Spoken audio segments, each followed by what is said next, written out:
Hey everyone, so I wanted to create a piece of YouTube channel art this weekend. I didn't initially intend to make a YouTube video out of it. I was just going to put it up on my channel, but I ended up putting a few hours into this. So I figured I'd make a video out of it. Normally my video is going to be 4K and much higher quality, and you'll be able to see me actually physically working on the piece as I go. But this was because I didn't have my camera set up or anything like that. This is actually taken directly from Procreate, which has by default it saves every action you make on an artwork and creates this time-lapse movie out of it. And so that's what this is. And I thought I'd just go through it and kind of talk over it. What I like about it is that you could see all the mistakes I'm sort of making in the beginning as I'm tweaking and getting my idea down for this piece. Going into it, I didn't want to use any sources for this. I wanted this entirely from my imagination, and for the most part, 90% of it is. The idea was to have sort of this child on a magic carpet, rolling up to a sort of this vista, this beautiful oasis type place in the desert, and that's all I really went into this with.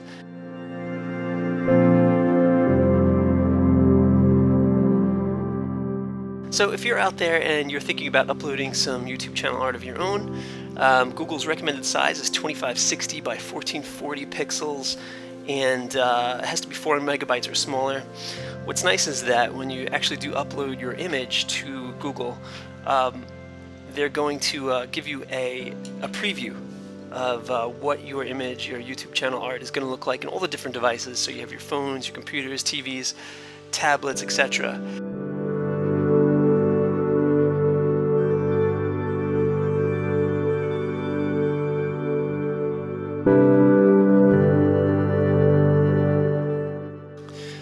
So what I really like about this image is that it's all from my head. The only thing I used a source for was some of the sand dunes and seeing how the shadows laid on those sand dunes. At the end, I think actually the sand dunes are one of the less successful parts of the image, along with the sky. I wasn't too happy about those. I definitely could have gone back and probably redone the whole thing on those two parts. But at the end of the day, I decided it was fine. They didn't really get in the way of the image.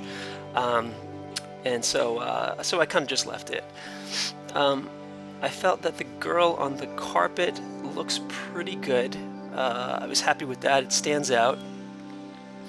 And later on in the video, you'll see sort of this not a mirage, but this emerald or jade oasis city that is kind of glowing down there in the lower portion of the right-hand side.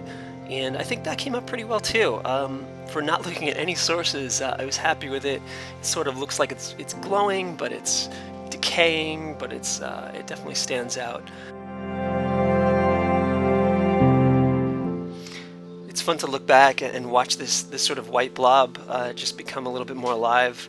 I really enjoy this Procreate feature where it records your video. It's a great way to learn, to see what your mistakes were. It's just a great tool, something they probably didn't even need to add, but very welcome for artists. This is fantastic. You can see there's still pencils. You can see some of the pencil lines. At this point, I hadn't turned that off. They're still there. And here I start drawing the dragons, which ended up being one of my favorite parts.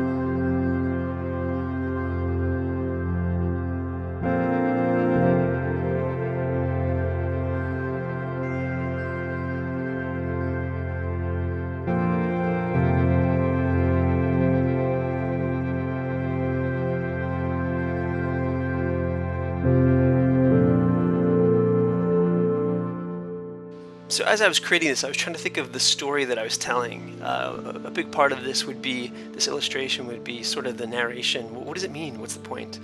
And you'll notice towards the end of the video, I felt like it needed something to pull it all together. And what I ended up doing was creating these three little jade objects on the carpet. I don't quite know what they are, but they sort of had the same glow and same look as the jade or emerald city below. So maybe she's delivering these three objects to this city, or she is investigating, or maybe they're navigating her magic carpet towards this place. I'm not quite sure, but I actually like that a lot. It was one of the last things I added, and I felt like a little touch like that could really pull everything together and tell the story and lead to some questions and thinking about it. So for me, that was one of my favorite parts of the video, was adding that, and it's right at the end, which is why I mention it now. One other thing is I don't have a title for this video, so I thought it'd be fun if you do have an interesting, creative, or funny title, put it in the comments below, and whichever one gets the most upvotes, about I guess a week from now or so, I'll put it into my channel description and with your name on it. So can't wait to see what you guys come up with. Thanks a lot for watching.